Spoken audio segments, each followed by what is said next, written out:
Como despertar o seu gigante interior. No vídeo de hoje a gente vai falar sobre a mentalidade de Anthony Robbins, num livro muito importante que se chama exatamente isso: Desperte o seu gigante interior. Bora com a gente nesse vídeo. Você sabia que existe um gigante dentro de cada pessoa, dentro de cada um de nós? Pois é, mas talvez esse gigante ele esteja dormindo. Anthony Robbins nos diz exatamente isso, que o poder de mudar a sua vida começa quando você muda a sua mente, sua forma de pensar e todas as suas emoções. E hoje eu vou te mostrar como despertar o seu gigante interior e transformar a sua disciplina em poder real. O meu nome, como você já sabe, é Juan Hernandes. Esse é o canal Autodisciplina e Liberdade. Bora fazer o nosso melhor.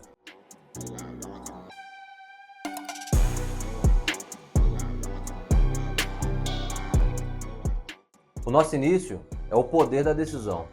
Robbins afirma que o poder da vida está nas decisões. E não é o que acontece com você, mas sim o que você decide fazer com isso.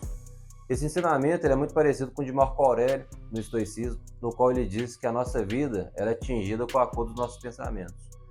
Então, qual que é a compreensão que devemos tirar disso? Se você começa tendo um dia ruim, se você começa tendo um dia que ali inicialmente ele parece complicado, você não deve achar que aquele período ali, que aquela parte que causou esse tipo de descontração, esse tipo de insatisfação, melhor dizendo, interfira em todo o seu dia.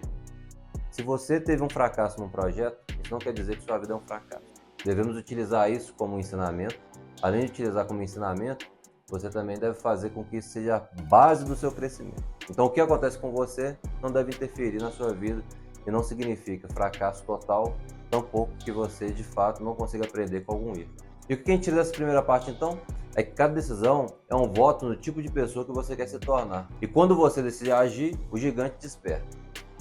Diante disso, então, você tem que acordar cedo, cumprir seus afazeres, treinar quando você não tiver vontade, investir quando você pensar em gastar em coisas totalmente supérfluas e fazer com que as coisas que são realmente importantes você dê o devido valor e a devida atenção até o crescimento necessário, despertando esse gigante interior. Então a gente passa para a segunda parte, na qual ele fala que a gente tem que ter uma mudança de estado: corpo, foco e linguagem. Quando você muda sua postura, o seu foco e a sua linguagem, a sua energia ela muda. Isso é muito importante também, isso é muito interessante. Eu geralmente me recordo que quando eu estudava, acho que já dei esse exemplo em alguns vídeos, eu pensava já como advogado, que eu queria ser advogado mesmo sem estagiário. E quando eu era estudante, eu pensava como estagiário. Então ele diz que se você muda a sua postura, você antecipa aquelas sensações que você quer ter no futuro, ou que você terá inevitavelmente. Então vamos fazer aqui um raciocínio bem rápido. Se a gente quer ser investidor, hoje está muito comum aí na internet, você tem que saber pelo menos gerir razoavelmente o dinheiro que você tem. Aí aquele patamar que nós temos em um vídeo aqui recente, sobre os livros sobre educação financeira, ou nos canais também que repercutem tudo isso. Então você tem que ter aquele pensamento para saber como gerir o seu dinheiro, como investir e aplicar. Você não precisa esperar ter um montante razoável, um montante muito grande de dinheiro para poder fazer isso. E assim para qualquer outra carreira, se você quer ser jogador de futebol, você quer ser advogado, médico, é o agir, trazer aquela sensação do futuro para o presente, porque tendo essas sensações, você desperta esse gigante seu e você automaticamente, ao agir desse modo, você começa a pensar em alternativas de como ser um profissional diferenciado ou como ser uma pessoa diferenciada nesse segmento. Então, pessoal, endireite a postura, respire fundo antes de reagir, foque no que você controla e troque o não consigo pelo vou dar um jeito. Isso é fundamental. Quando a negatividade ela faz parte da sua vida, você não cria soluções para poder resolver os seus problemas. E aí a gente entra na força da identidade. Robbins diz que a maior força do ser humano é a necessidade de ele ser coerente com quem ele acredita que é. Se achamos que somos pessoas disciplinadas, então nós somos disciplinados. Se achamos que somos pessoas cumpridoras de deveres e obrigações, assim seremos. Se achamos que somos profissionais extraordinários, também seremos. Agora, se achamos que somos fracassados, derrotados, fofoqueiros, se você quer ser uma mosca para poder ver a conversa do outro, então assim você também será. Essa é a verdadeira força. No estoicismo, esse canal ele aborda também esse tema, a gente chama isso de areté. Não é isso, Paulo? É isso. Beleza. É viver de acordo com a sua virtude. Então você não vai se tornar forte por acaso, vai se tornar forte porque você acredita que você é. Ou porque nós somos. Então, nessa parte da identidade, o gigante interior vai despertar de você é o quê? Como você se identifica agora? Pense, e aí você vai passar a agir da maneira que você quer ser identificado. Pensa no seu foco, no seu objetivo, o que você quer alcançar e assuma esse comportamento. Assuma a responsabilidade. Essa juventude, é uma crítica construtiva que eu faço, ela tem uma grande dificuldade de assumir responsabilidade. Mas a gente precisa disso no mundo atual. A gente está passando por uma revolução que eu respeito bastante, tanto tecnológica, de pensamento e uma revolução mesmo de identidade, mas é importante a gente ter pessoas responsáveis para também assumir aí os compromissos que são árduos da vida. Então pense nisso, identidade aí como esse foco absoluto, e Anthony Robbins já deixou isso bem claro no livro dele. Esse tópico ele é muito importante porque ele é curioso. Como transformar a dor em poder?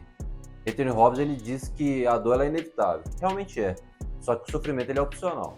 E aí linkando com o estoicismo, o filósofo Sêneca ele dizia o seguinte, que o fogo ele prova o ouro e a adversidade prova o homem forte. Quando você muda o significado da dor, ela deixa de te quebrar e começa a te moldar. A gente fala que geralmente as pessoas elas são forjadas no sofrimento. Vamos dar um exemplo aqui, e aí eu vou utilizar de uma coisa que a Paloma faz bastante, que é atividade física e correr. A Paloma adora acordar 4h30 da manhã todo dia para poder correr, né, amor? Adoro. É. Sou apaixonada. Exatamente, mas quando você começou, qual que era a sua sensação? Nossa, ficar quebrada. Sofrimento? Muito sofrimento. Aí agora? Agora não, agora é mais prazer. Então é isso. O sofrimento que ela tem, ele vai deixar de existir? Não. Só que ela tem que ressignificar exatamente isso. Nós ressignificando. A gente chega no final do dia e fala assim... A gente chega no final do dia e acaba falando assim... Poxa, se alguém acompanhar a nossa jornada, talvez desista na quarta-feira. Então a gente ressignificou o sofrimento para virar um poder nosso. É um prazer também, evidentemente, porque no final de tudo a gente sabe que a gente está ganhando saúde, qualidade de vida. Exatamente, sendo exemplo para o próximo. Então o que a gente tira disso? A dor, ela não vai te definir, ela vai te refinar. Leve isso para a vida, leve isso para a mente. E é importantíssimo que você consiga carregar no seu peito que dor não é só sofrimento. Ela pode te trazer um crescimento e um prazer não imediato, mas um prazer de satisfação, de conquista mesmo. Finalizando esse vídeo, o gigante interior ele acorda não com palavras, mas com ações. Então, vença hoje o seu eu preguiçoso. Faça algo que ele não quer fazer, porque o gigante dentro de você está esperando uma única coisa, a sua decisão. Se esse vídeo te inspirou de alguma forma, deixe seu like, compartilhe com alguém que precisa despertar o gigante interior e não deixe de comentar aqui embaixo. A gente gosta de interagir, a gente responde a comentários bons e ruins. Esperamos comentários bons, que a gente quer ajudar você no seu progresso. E no canal Autodisciplina e Liberdade, a gente não pensa só em motivação passageira, mas sim motivação permanente e que vai transformar a sua vida de dentro para fora. E lembre-se, autodisciplina é liberdade. E ela começa quando você entende que o seu sucesso só depende de você. Até o próximo vídeo, pessoal!